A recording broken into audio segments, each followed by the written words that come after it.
Welcome to Passionate Learners CNC Programming channel.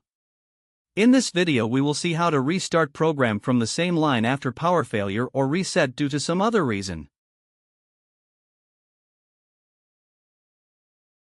Now machine got interrupted due to power failure or some other reason.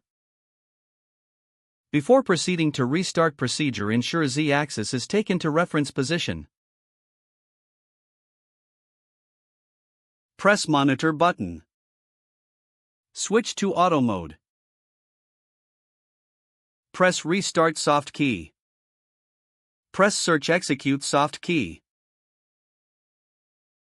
Wait until restart search completed message appears.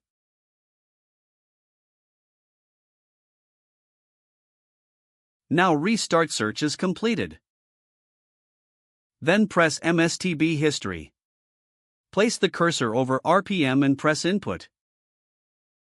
Then place the cursor over M03 and press input. Then place the cursor over M08 and press input.